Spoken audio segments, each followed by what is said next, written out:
Hello everyone, welcome to online academy. तो आज video के माध्यम से हम एचपी टेट के कुछ और इंपॉर्टेंट एमसीक्यू डिस्कस करने वाले हैं, जो कि मेनली हिस्ट्री से रहेंगे। और हिस्ट्री से भी बात करें तो जितनी भी इंपॉर्टेंट बैटल्स हुई है उनसे रहने वाले हैं। जैसे कि आपको पता है, अभी जून 2025 की बात करें तो बैटल से डायरेक्ट 2 क्वेश्चन बने थे, है ना। और 2 क्वेश्चन थे कौन कौन से? तो एक में तो पूछा गया था बैटल ऑफ प्लासी के बारे में, कब हुई थी। दूसरे में बैटल ऑफ बक्सर से पूछा गया था। टफ क्वेश्चन नहीं है, ईजी क्वेश्चन थे ना। तो अगर प्लासी की बात करें तो सबको एक सेकेंड, जो है सबको पता है कि बैटल ऑफ प्लासी कब देखने को मिली है। जो 1757 में एग्जैक्ट डेट पूछी जाए तो 23 ऑफ जून को देखने को मिली थी, है ना। और यहाँ पूछी जाए, अगर इसको देखा जाए तो 1764 में, अगर एग्जैक्ट डेट पूछ लें 22 ऑफ अक्टूबर जो है होने वाला है ना। अगर बात करें भाई कि किसके बीच में हुई थी ये, तो ब्रिटिशर्स थे एक साइड, दूसरी साइड सिराजुद्दौला जो बंगाल का नवाब था। ध्यान में रख लेना है। ब्रिटिशर फोर्सेस को जो है लॉर्ड क्लाइव जो है क्या कर रहा था, लीड कर रहा था। ध्यान रख लेना है। और यहाँ बात करें तो ये किसके बीच में होते हैं, 3 लोग एक साइड होते हैं। एक साइड ब्रिटिशर्स होते हैं, दूसरी साइड 3 लोग देखने को मिलते हैं। एक तो शाह आलम द्वितीय जो मुगल एम्परर था, दूसरी साइड जो सुजाउद्दौला जो अवध का जो क्या था, नवाब था। और तीसरी साइड जो है तीसरा जो देखने को मिलेगा वो कौन था, इसका नाम था मीर कासिम, जो मीर जाफर का दामाद है।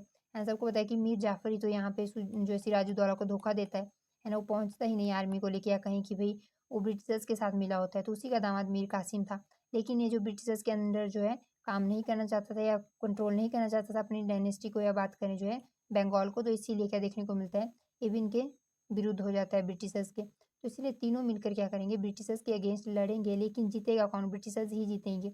यहाँ तो धोखे से जीते होते हैं, लेकिन इधर देखने को मिलता है कि वन साइडेड जीत होती है ब्रिटिशर्स की।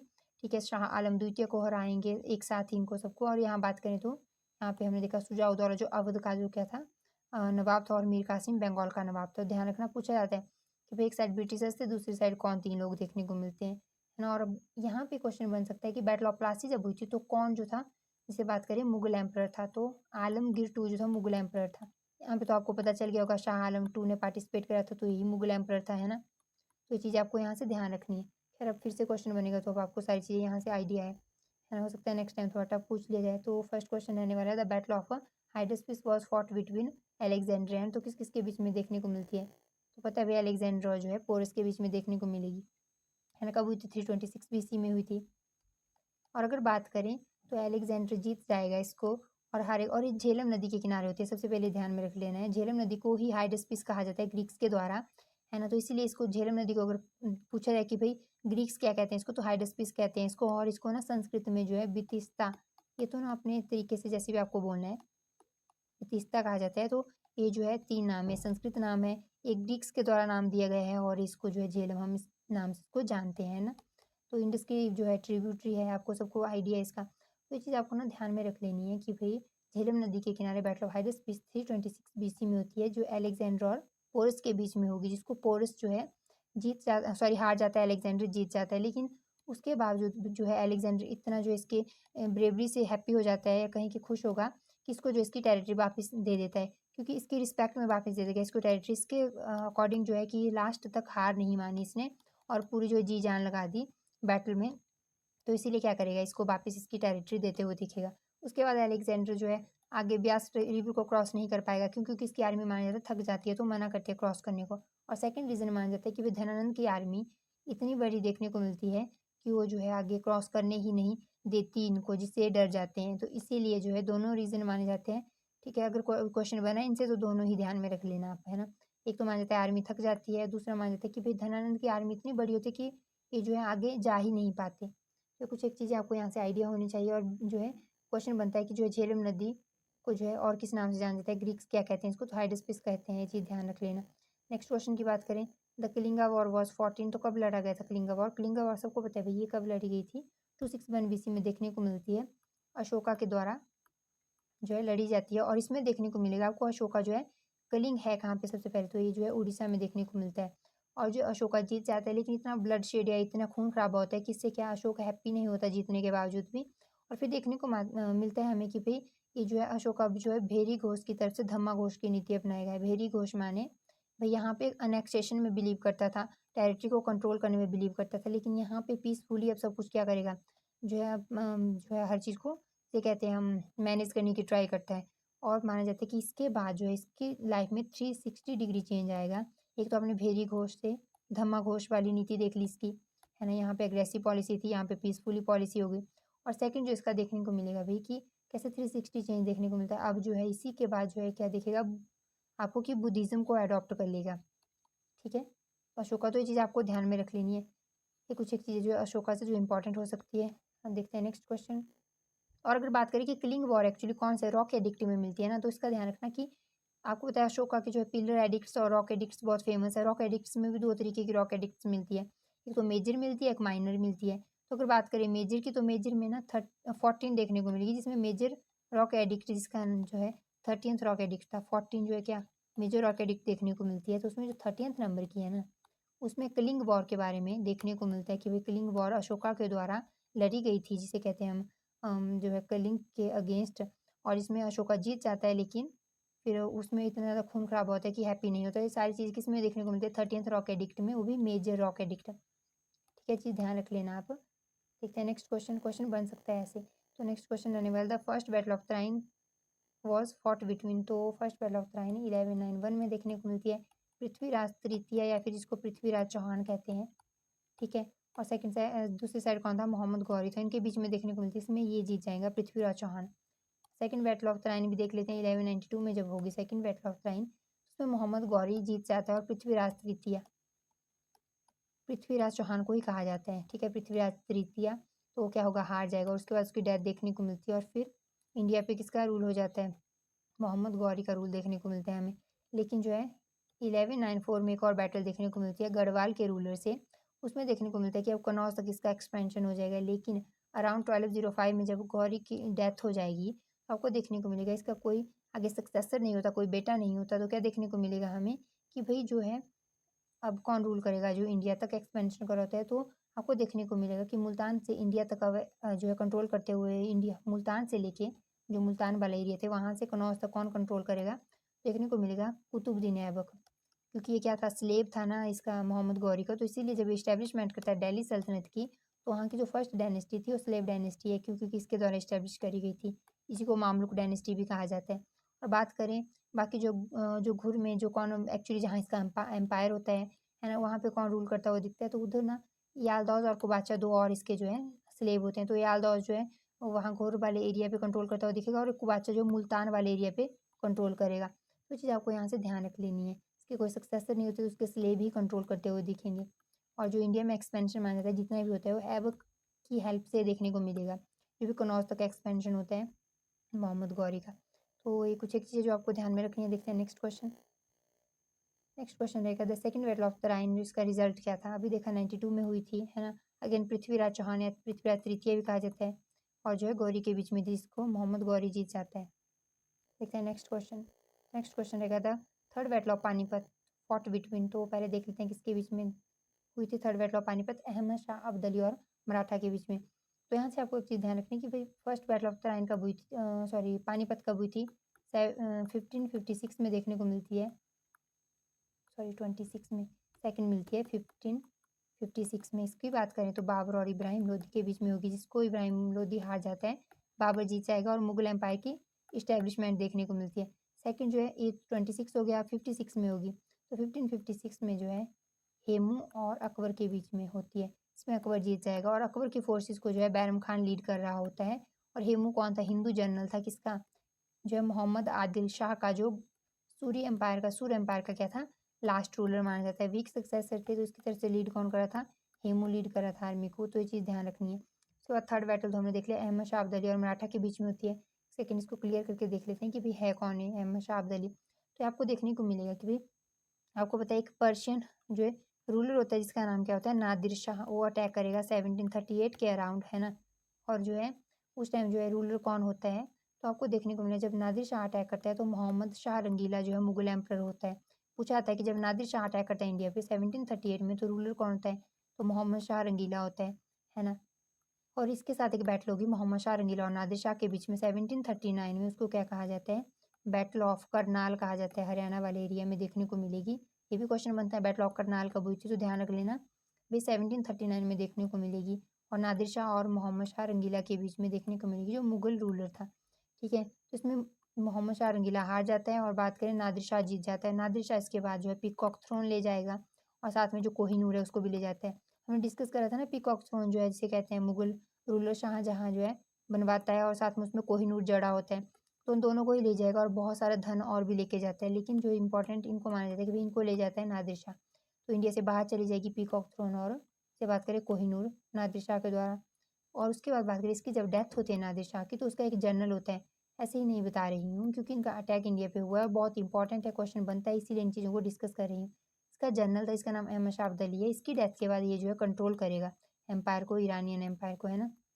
तो बेसिकली पर्शियन एम्पायर भी कहा जाता है, तो वहाँ पे कंट्रोल करते हुए दिखेगा क्योंकि पर्शियन वाले एरिया से आया होता है ना। तो उसके बाद जब अहमद शाह अब्दाली अटैक करेगा, उसके बाद जब इसने कंट्रोल कर दिया तो अटैक करेगा। इसका अटैक शुरू होता है इंडिया पे 1748 से लेके ऑलमोस्ट 1767-8 के अराउंड, वहाँ तक जो इसका अटैक देखने को मिलता है, कॉन्टिन्यूस अटैक देखने को मिलेंगे इसके। इसमें 1761 में जो है बहुत इंपॉर्टेंट बैटल लड़ता है किसके अगेंस्ट, मराठाओं के अगेंस्ट, जिसको बैटल ऑफ पानीपत कहते हैं। वो भी कौन सी, थर्ड बैटल ऑफ पानीपत। तो ध्यान में रख लेना है। और ये ना कॉन्टिन्यूस अटैक करेगा 48 से लेके 67 तक। और एक चीज़ ध्यान रख लेना कि अगर बात करें इस टाइम मुगल रूलर कौन था, तो वहाँ पे यहाँ इसका नाम अहमद शाह अब्दाली और मुगल रूलर क्या था, अहमद शाह था। तो आपको ना ज़्यादा दिक्कत नहीं होगी। अहमद शाह अब्दाली जब रूलर, सॉरी, जो अटैक करता है तो रूलर कौन था, मुगल, अहमद शाह था। तो यहाँ से ध्यान रख लेना, ज़्यादा दिक्कत नहीं आएगी, एक जैसे ही नाम है इनके। तो कुछ एक चीज़ें आपको पता होनी चाहिए, बहुत बेसिक चीज़ें हैं, है ना, और एनसीईआरटी में अच्छी तरह से दी हुई है। देखते हैं नेक्स्ट क्वेश्चन। नेक्स्ट क्वेश्चन रहेगा द बैटल ऑफ खानवा। तो बैटल ऑफ खानवा जो है किस किस के बीच में हुई थी भाई, बाबर और राणा सांगा। तो अब हमने देखा कि भाई जो है 1526 में बैटल ऑफ पानीपत लड़ी गई, फर्स्ट बैटल, है ना। इब्राहिम लोदी को हराता है बाबर। सेकंड जो है हमारे पास देखने को मिलेगी 27 में, उसमें बैटल ऑफ खानवा देखने को मिलेगी, इसमें राणा सांगा को हरा देगा, है ना, और बाबर जीत जाएगा। थर्ड बैटल देखने को मिलेगी इसकी जो है 28 में, जो बैटल ऑफ चंदावर, जो मेदिनी राय के अगेंस्ट लड़ी जाती है, मेदिनी राय हार जाता है और चंदेरी का रूलर था। एंड तो चीज़ भी ध्यान में रख लेनी है आपको। उसके बाद 1529 में लास्ट बैटल लड़ेगा अपनी ज़िंदगी की, 1530 में इसकी डेथ भी हो जाती है। तो उसका नाम क्या है, तो बैटल ऑफ जिसको कहते हैं घाघरा। और ये जो है अफगान चीफ्स के अगेंस्ट लड़ता है, इसमें अफगान चीफ्स हार जाते हैं। ठीक है, तो चारों बैटल्स इंपॉर्टेंट है, इनको ध्यान में रख लेना है। यहाँ से क्वेश्चंस बनते हैं डायरेक्ट, पूछा जाता है कि ठीक है 27 में जो बैटल ऑफ खानवा लड़ी गई थी उसमें जो है बाबर किसके अगेंस्ट जो है इसको जो एक्चुअली में किस किस के बीच में देखने को मिलती है, अभी ये क्वेश्चन है ना, कब हुई थी, डेट भी पूछी जाती है। तो आपको इन सारी चारों के चारों बैटल्स को क्या रखना है, ध्यान में रखना है। और 30 में इसकी डेथ हो जाती है, फिर उसके बाद तो आपको पता है कि भाई जो है हुमायूं कंट्रोल करेगा, है ना, एम्पायर को। तो नेक्स्ट क्वेश्चन देखें, द बैटल ऑफ घाघरा अभी हमने डिस्कस करा भाई किसके बीच में होती है, तो बाबर और अफगान चीफ्स के बीच में होगी, ऑप्शन ए जो है राइट आंसर रहने वाला है। और लास्ट बैटल थी बाबर की ज़िंदगी की, उसके बाद जो है 1530 में इसकी मृत्यु देखने को मिलती है। नेक्स्ट क्वेश्चन देखें। नेक्स्ट क्वेश्चन रहेगा the battle of Kannauj was fought between. तो बैटल ऑफ कन्नौज जो है इसको ना बैटल ऑफ बिलग्राम भी कहा जाता है, कब हुई थी, 1540 में देखने को मिलती है, शेरशाह सूरी और हुमायूं के बीच में। इसमें हुमायूं हार जाएगा, शेरशाह सूरी जीत जाएगा और हुमायूं को इंडिया छोड़नी पड़ेगी। अब जो है सूर एम्पायर की जो है इस्टेब्लिशमेंट देखने को मिलेगी 1540 से लेकर 55 तक। जो है कौन कंट्रोल करेगा, सूर एम्पायर दिल्ली पे कंट्रोल इस्टेब्लिश करेगा। इसमें 1540 से लेकर 50 तक तो शेरशाह सूरी रूल करता है, लेकिन अगले 5 सालों में इतना कुछ चेंज हो जाता है वीक रूलर्स के आने की वजह से कि हुमायूं दोबारा से 55 में देखने को मिलेगा वापस आता है और जो है अपना कंट्रोल इस्टेब्लिश करेगा, यानी कि दोबारा से री इस्टेब्लिशमेंट करेगा मुगल एम्पायर की यहाँ पर 55 में। तो ये चीज़ आपको ध्यान में रख लेनी है। और इससे पहले जो है 1539 में एक बैटल हुई थी, बैटल ऑफ चौसा, वो भी जो है शेरशाह सूरी और हुमायूं के बीच में ही होती है, उसमें भी हुमायूं हारता है। हो सकता है क्वेश्चन पूछा जाए बैटल ऑफ चौसा कब हुई थी, पता होना चाहिए 1539 में। बैटल ऑफ कन्नौज या फिर जिसको बैटल ऑफ बिलग्राम भी कहा जाता है, कब हुई थी, 1540 में। तो पता होना चाहिए कन्नौज को ही बिलग्राम की बैटल भी कहा जाता है। नेक्स्ट क्वेश्चन देखें, द बैटल ऑफ हल्दीघाटी। तो बैटल ऑफ हल्दीघाटी 1576 में हुई थी, किसके बीच में, तो अकबर और महाराणा प्रताप के बीच में होती है। अकबर की फोर्सेस को राणा जिसको कहते हैं राजा, राणा नहीं, राजा मानसिंह लीड कर रहे होते हैं, ध्यान रख लेना। और अगर बात करें दूसरी साइड महाराणा प्रताप थे, तो इसमें महाराणा प्रताप हार जाएंगे और अकबर की फोर्सेस को जिसको कौन लीड कर रहा था, मान सिंह लीड कर रहा था, वो जीत जाएंगे। और ध्यान रख लेना ये बैटल हुई कब थी, क्वेश्चन एक्चुअली में कभी कभी पूछ लिया जाता है एग्जैक्ट डेट, तो ये 18 जून को देखने को मिलती है 1576 में। तो कुछ एक चीज़ें आपको पता होनी चाहिए, बहुत इंपॉर्टेंट है बैटल ऑफ हल्दी घाटी। और ऐसा पूछा था कि महाराणा प्रताप था एक साइड, दूसरी साइड अकबर की फोर्सेस को लीड कौन कर रहा था, तो मानसिंह लीड कर रहा था। और जो है नेक्स्ट क्वेश्चन रहने वाला है the battle of Talikota was fought between. तो किस किस के बीच में हुई थी, विजयनगर और डेक्कन जो सल्तनत के बीच में। यहाँ देखने को मिलेगा आपको बैटल ऑफ तालिकोटा 1565 में होती है। इसमें आपको देखने को मिलेगा विजयनगर को जो है कम्प्लीटली ऑलमोस्ट इन्होंने डिस्ट्रॉय कर दिया था, क्योंकि विजयनगर की जो कैपिटल होती है हम्पी, उसको पूरी तरह डिस्ट्रॉय कर देते हैं। जो है कैपिटल डिस्ट्रॉय माने एम्पायर डिस्ट्रॉय हो गया। तो इस वजह से आपको देखने को मिलेगा कि जब तक संगम, सुलभ और तुलुक रूल कर रहे थे, तुलुक का जो लास्ट रूलर देखने को मिलता है रामा राय करके, है ना, तो उस टाइम देखने को मिलेगा आपको कि भाई ये अटैक होता है। जो डेक्कन सुल्तान थे कौन, तो कुछ और कोई नहीं, इसमें बहमनी जो किंगडम था ना, उसका डिसइंटीग्रेशन देखने को मिलता है 1518 में। 5 डिफरेंट डायनेस्टीज के तौर पे देखने को मिलेगा। एक मिलेंगी अहमदनगर, फिर गोलकुंडा, बेरार, बीदर, और बात करें तो जिसे हम लास्ट कहते हैं अहमदनगर हो गया, गोलकुंडा हो गया, बेरार हो गया, बीदर हो गया, बीजापुर आता है। तो इसमें ना 5 में से 4 अटैक करेंगे। कौन कौन? अहमदनगर अटैक करेगा, बीजापुर अटैक करेगा, बीदर और गोलकुंडा अटैक अटैक करता है विजयनगर एम्पायर पे। लेकिन कौन अटैक नहीं करेगा? बीदर जो है अटैक करेगा, बेरार अटैक नहीं करता, ध्यान रखना। जो डेक्कन सुल्तान थे, डेक्कन सल्तनत थी, वो ना बहमनी किंगडम का जब डिसइंटीग्रेशन होता है उसको जाना जाता है, लेकिन उनमें से 4 ही लोग अटैक करते हैं। 5वां जो जिसका नाम था बेरार, वो अटैक नहीं करेगा, ध्यान रख लेना। क्वेश्चन बनता है कि बैटल ऑफ तालिकोटा जो 1565 में हुई थी विजयनगर पे, जो अटैक करने वाली डेक्कन सुल्तान थे, उनमें से जो है एक पूछा था कि कौन सा था जिसने अटैक नहीं करा था, तो बेरार था, डायरेक्ट क्वेश्चन बनता है। और बैटल ऑफ तालिकोटा को बैटल ऑफ राक्षस तंगड़ी भी कहा जाता है। क्वेश्चन बना है पहले कि भाई बैटल ऑफ राक्षस तंगड़ी कब हुई थी, तो अगर आपको पता होता कि तालिकोटा को ही राक्षस तंगड़ी की बैटल कहा जाता है, तभी तो आप ना टिक कर पाते जो है राइट आंसर 1565 का, यानी कि 1565 में हुई थी। लेकिन अगर आपको पता होता तालिकोटा को ही राक्षस तंगड़ी कहा जाता है, अगर नहीं पता होता तो फिर आप कोई भी आंसर टिक करके आ जाओगे, है ना, आप सोचोगे पता नहीं कौन सी बैटल है। तो इसलिए ध्यान रख लेना है कि इसी को राक्षस तंगड़ी भी कहा जाता है।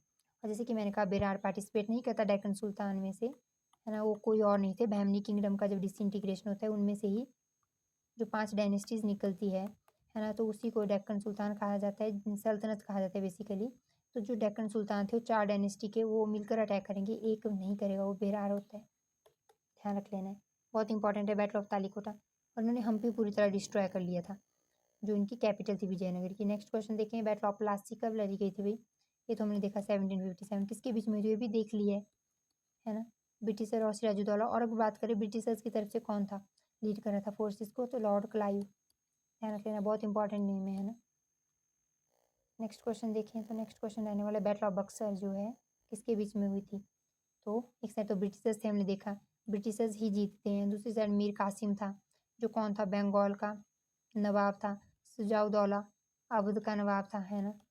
और शाह आलम बात करें, जो दिल्ली सल्तनत, सॉरी दिल्ली सल्तनत ने एक्चुअली दिल्ली में रूल कर रहा था, यानी कि सेंटर पर रूल कर रहा था, है ना। तो वो था शाह आलम टू, ये भी पार्टिसिपेट करता, तीनों हार जाएंगे। और इसके बाद देखने को मिलता है ब्रिटिशर जो पॉलिटिकल पावर के तौर पे उभरती हुई दिखेगी। 1757 में जब बैटल ऑफ प्लासी हुई थी, तो ट्रेड पे पूरी तरह कंट्रोल करते हुए दिखेंगे बंगाल के मेनली। लेकिन जो प्लासी के थ्रू देखने को मिलेगा बंगाल, बिहार और उड़ीसा के इनको जमींदारी राइट्स मिल जाएंगे। अब पॉलिटिकल पावर के तौर पे जो क्या करेंगे, एक्ट करेंगे, यानी कि अब इनको कर वसूलने का अधिकार मिल जाता है। तो चीज़ ध्यान रख लेनी है, पॉलिटिकल पावर के तौर पे अब खुद को इन्होंने इस्टेब्लिश कर दिया था बैटल ऑफ बक्सर के थ्रू, जो 1764 में हुई थी एक्चुअली। और एक क्वेश्चन बनता है कि इसके बाद 2 बैटल्स देखने को मिलती है, उनका नाम क्या था? तो जो है सॉरी बैटल नहीं, 2 ट्रीटीज देखने को मिलेगी। इलाहाबाद की ट्रीटी होती है, 2 देखने को मिलेगी आपको, ठीक है। वो भी देख देख लेना आप, कि पूछा जा सकता है बैटल ऑफ बक्सर के बाद कौन सी ट्रीटी होती है, तो इलाहाबाद की ट्रीटीज देखने को मिलती है, अभी 2 मिलती है। एक तो अवध के नवाब से देखने को मिलेगी, और दूसरी किसके साथ देखने को मिलेगी आपको? शाह आलम द्वितीय के साथ देखने को मिलेगी। देखते हैं नेक्स्ट क्वेश्चन। तो नेक्स्ट क्वेश्चन रहने वाला है, the battle of Wendy wash was fought between, तो ये ना आपको देखने को मिली ब्रिटिश और फ्रेंच के बीच में 1760, बहुत इंपॉर्टेंट बैटल है, क्योंकि इसके बाद जो है अब ऑलमोस्ट जो ब्रिटिशर्स के जो ना जिसे कहते हैं कॉम्पिटेटर्स थे इंडिया में, वो ऑलमोस्ट बाहर हो जाते हैं। फ्रेंच ही लास्ट बचे थे। आपको पता है 1612 में जो बैटल ऑफ स्वाली हुई थी, तो किसके अगेंस्ट लड़ी गई थी इनके द्वारा? तो उसमें जो है पोर्तुगीज़ के अगेंस्ट थी, पोर्तुगीज़ को हरा देते हैं। और फिर पोर्तुगीज़ का जो है अब सीमित एरिया तक ही क्या रहेगा, कंट्रोल रहने वाला है, बहुत लिमिटेड ट्रेड करेंगे अभी। ऑलमोस्ट जो है ब्रिटिशर्स का कंट्रोल इस्टेब्लिश हो जाता है बड़े लेवल पर, है ना। उसके बाद बात करें तो डेन्स को भी वैसे ही बाहर करेंगे। फिर बात करें डच को 1759 में जो कहते हैं बेदरा की बैटल से क्या कर लेंगे, बाहर कर देते हैं, है ना, इंडिया के ट्रेड से। अब लास्ट बचे थे, इनके लिए जो दिक्कत पैदा कर रहे थे फ्रेंच, उनको थर्ड कार्नेटिक वॉर में जो एक बैटल होती है ना, उसको कहते हैं बैटल ऑफ बेंडिवॉश। उसके तहत फ्रेंच को भी वापस कर लेंगे। तो क्वेश्चन पूछा जा सकता है कि भाई बेदरा की बैटल कब हुई थी? पता होना चाहिए 1759 में। किसके अगेंस्ट हुई थी? तो डच के अगेंस्ट हुई थी। वहीं 1760 में होती है बैटल ऑफ बेंडिवॉश, किसके अगेंस्ट होती है? फ्रेंच के। और कौन जीता? जीतता दोनों में ही ब्रिटिशर्स हैं। तो ध्यान में रख लेना। स्वाली की बैटल पूछें तो 1612 में हुई थी, है ना। और जो है इसी के बाद तो इनको जो है राइट यानी कि राइट नहीं, एक्चुअली में परमिशन मिलती है। जहांगीर देता है कि भाई जो परमिशन की आप सूरत में फैक्ट्री इस्टेब्लिश कर सकते हो, है ना। तो ये चीज़ें आपको ध्यान में रख लेनी है, यहाँ से बहुत इंपॉर्टेंट चीज़ें हैं। नेक्स्ट क्वेश्चन देखिए, द एंग्लो सिख वॉर जो 1845 और 6 में हुआ था, ठीक है, वो किससे एंड होता है? तो इसका एंड जो है ट्रीटी ऑफ लाहौर से देखने को मिलता है। ये फर्स्ट एंग्लो सिख वॉर कहा जाता है। और सेकेंड एंग्लो सिख वॉर कब हुआ था? तो उसकी बात करें तो है ना 1848 और 9 में देखने को मिलेगा। इसके बाद जो पूरी तरह कंट्रोल कर लिया जाएगा, किसको बात करें तो जिसे कहते हैं हम पंजाब को। और इस टाइम कौन होता है अगर बात करें गवर्नर?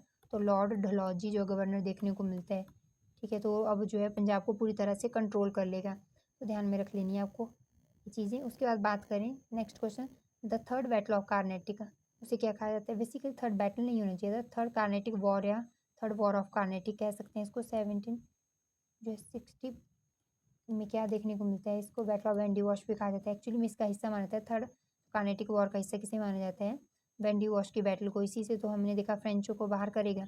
फ्रेंच को किसने बाहर करा था? तो कोई और नहीं, ब्रिटिशर्स बाहर करेंगे। ब्रिटिशर्स जीत जाते हैं। 3 कार्नेटिक वॉर्स देखने को मिलते हैं ना, तो उसमें ध्यान रख लेना कि थर्ड का हिस्सा था बेंडिवॉश, जिसमें कौन जीता? ब्रिटिशर्स जीतते हैं और फ्रेंचों को बाहर कर दिया था, इनके फ्रेंड्स। तो उसके बाद बात करें द बैटल ऑफ तालीकोटा, अभी जो डिस्कस करा 1565 में हुई थी। इसको राक्षस तंगड़ी की बैटल भी कहा जाता है। तो इसका डिक्लाइन देखने को मिला विजयनगर एम्पायर का। पूरी तरह तो नहीं होता, सीमित एरिया तक कंट्रोल करेंगी, क्योंकि आपने देखा कि भाई विजयनगर में 4 डायनेस्टी रूल करेगी, संगम, सुल्लुभ, तुलुभ और अराविदु। तुलुभ का लास्ट रूलर था, उसके दौरान ही जो है अटैक करेंगे, है ना, जो डेक्कन सुल्तान होते हैं अटैक करेंगे। तो उसके बाद देखने को मिलेगा कि भाई हम्पी को उन्होंने डिस्ट्रॉय कर दिया। तो ऑलमोस्ट कैपिटल डिस्ट्रॉय करना मतलब कि भाई आपने एम्पायर को ऑलमोस्ट डिस्ट्रॉय कर दिया, या कैपिटल को कंट्रोल करना, यानी कि एम्पायर को ही कंट्रोल कर लिया। तो इसीलिए जो हम्पी को बुरी तरह से डिस्ट्रॉय करेंगे, जला देते हैं उसको। और आपको देखने को मिलेगा भाई कि उसके बाद जो है तुलुक की इस्टेब्लिशमेंट देखने को मिलेगी। तुलुक के बाद सॉरी अराबिदु की जो लास्ट डायनेस्टी देखने को मिलती है विजयनगर की, लेकिन सीमित एरिया तक जो है कंट्रोल करते हुए दिखेंगे। और इनकी कैपिटल भी अब शिफ्ट होती हुई दिखेगी, क्योंकि हम्पी तो पूरी तरह से जला दी गई थी इनके द्वारा, है ना, डिस्ट्रॉय कर दी गई थी पूरी तरह। तो कैपिटल डिस्ट्रॉय या जलाना, यानी कि विजयनगर एम्पायर का डिक्लाइन ही देखने को मिला हमें, क्योंकि अब बहुत सीमित एरिया तक जो है कंट्रोल देखने को मिलेगा लोकल एरिया में। नेक्स्ट बैटल देखते हैं तो कौन थी? बैटल ऑफ बाहिन, तो 1001 में देखने को मिलेगी। इसमें ना मोहम्मद जो है, इसको गजनबी और जो है जयपाल के बीच में होती है। इसमें जयपाल हार जाता है और इसको जो है ऐसा ह्यूमिलेशन फील होता है, खुद को जला देगा जयपाल, ऐसा माना जाता है, आत्महत्या कर देगा, माना जाता है खुद को जला दिया था इसने। उसके बाद 1008 में अगेन बैटल ऑफ बाहिंद होगी, सेकंड बैटल ऑफ बाहिंद कहा जाता है। इसके बीच में होगी अगेन गजनबी, और सेकंड साइड कौन था? जयपाल का बेटा आनंदपाल। आनंदपाल और भी हिंदू रूलर्स के साथ जो है मिलकर क्या करेगा, इसमें देखने को मिलता है गजनबी के अगेंस्ट खड़ा होगा, लेकिन अगेन ये लोग हार जाते हैं। ठीक है, तो ध्यान रख लेना आप कि भाई पूछे 1008 में जो बैटल हुई थी बाहिंद की, वो जो है गजनबी और किसके बीच में हुई थी? तो आनंदपाल के बीच में हुई थी। देखते हैं नेक्स्ट क्वेश्चन। तो नेक्स्ट क्वेश्चन रहने वाला था बैटल ऑफ बेदरा। तो अभी हमने डिस्कस करा अभी बैटल ऑफ बेदरा 1759 में हुई थी। और किसके बीच में देखने को मिली? ब्रिटिशर और डच के बीच में। डच हार जाते हैं, ब्रिटिशर जीत जाते हैं। फिर 1760 में देखने को मिलेगी ब्रिटिशर्स और जो है फ्रेंच के बीच में। फ्रेंच हार जाएंगे, ब्रिटिशर्स जीत जाएंगे। और बहुत इंपॉर्टेंट एक और बैटल 1612 में पोर्तुगीज और ब्रिटिशर्स के बीच में, कि पोर्तुगीज हार जाते हैं, ब्रिटिशर्स जीत जाते हैं। तो आपको चीज़ें ध्यान रखनी है। और इसके अलावा 1757 में बैटल ऑफ प्लासी, है ना, 1764 में बैटल ऑफ बक्सर। ये आपको ध्यान रखनी है सारी की सारी बैटल्स जो ब्रिटिशर्स से रिलेटेड है ना, क्वेश्चन बन सकता है। तो कुछ एक चीज़ें जो हमें ध्यान में रखनी है। नेक्स्ट क्वेश्चन देखें, द बैटल ऑफ कनौज, इसको और किस नाम से जाना जाता है? भाई हमने अच्छे से डिस्कस करा है ना, क्योंकि बैटल ऑफ कनौज को बिलग्राम की बैटल भी कहा जाता है। 1540 में हुई थी। किसके अगेंस्ट? तो शेरशाह और जो है हुमायूं के अगेंस्ट लड़ता है शेरशाह। सूरी हुमायूं हार जाता है, इंडिया छोड़ के चला जाएगा, है ना। फिर कब आता है? तो 1555 में वापसी देखने को मिलती है। तब तक कौन जो है कंट्रोल करेगा दिल्ली को, तो सूर एम्पायर जो शेरशाह सूरी के द्वारा इस्टेब्लिश करा गया था 1540 से लेके 55 तक उन्हीं का कंट्रोल रहेगा सूर एम्पायर का। फिर 55 में वापस से हुमायूं आएगा और फिर देखने को मिलता है कि हुमायूं री इस्टेब्लिश करेगा मुगल एम्पायर को। तो उसके पहले एक और बैटल होती है इनके बीच में, उसको भी देख ही लेते हैं अगेन, यहाँ पे रिवाइज कर ही रहे हैं तो उसको कहते हैं बैटल ऑफ चौसा। पूछा जा सकता है बैटल ऑफ चौसा किसके बीच में हुई थी या कब हुई थी, पता होना चाहिए। 1539 में हुमायूं और ट्रिपल एस के बीच में। और पूछें 1540 में बैटल, या पूछें कि भाई बैटल ऑफ कन्नौज या बैटल ऑफ बिलग्राम कब हुई थी, तो 1540 में किसके बीच में, again triple S and Humayun के बीच में। हुमायूं इसमें भी हार जाएगा और इसमें भी हार जाएगा, तो आपको आइडिया होना चाहिए। नेक्स्ट क्वेश्चन देखें, द बैटल ऑफ पुरंदर, बहुत इंपॉर्टेंट बैटल है। आपको पता है 1665 में देखने को मिलती है। शिवाजी होते हैं एक साइड, दूसरी साइड औरंगजेब, और यानी कि मुगल्स। और औरंगजेब भी नहीं होता खुद, वो जो है अपने जो है एक पर्सन, यानी कि इसका जो है इम्पोर्टेंट अगर बात करें हिंदू रूलर होता है ना, तो वो जो है देखने को मिलता है लीड करता है, उसका नाम जय सिंह होता है। तो अगेंस्ट किसके रहेगा, शिवाजी। और शिवाजी को हरा देता है, बंदी बना के दिल्ली जो है औरंगजेब के समक्ष पेश करेगा। और इसके बाद आपको देखने को मिलेगा भी आप एक ट्रीटी होगी 1665 में ही, है ना, जिसका नाम जो है ट्रीटी ऑफ पुरंदर, इनकी पुरंदर की संधि होगी। इसके तहत जो है आउट ऑफ 35 जो है 23 जो किले होते हैं जिसे कहते हैं शिवाजी के पास, वो किसको देने पड़ते हैं, वो देने पड़ेंगे औरंगजेब को, यानी कि मुगल्स को। और देखने को मिलेगा आपको कि भाई अब इसके पास 12 ही, जो शिवाजी हैं उनके पास 12 ही अब किले रह जाएंगे। हालांकि बाद में ये वापिस इनको छीन लेते हैं मुगल से, लेकिन ठीक है, उनको पूछा था कि ट्रीटी ऑफ पुरंदर के तहत कितने किले जो थे मुगल्स को देने पड़ते हैं, बात करें शिवाजी को, तो ध्यान रख लेना भाई 23 देने पड़ते हैं, है ना। और इनमें से 12 किले रह जाते हैं आउट ऑफ 30।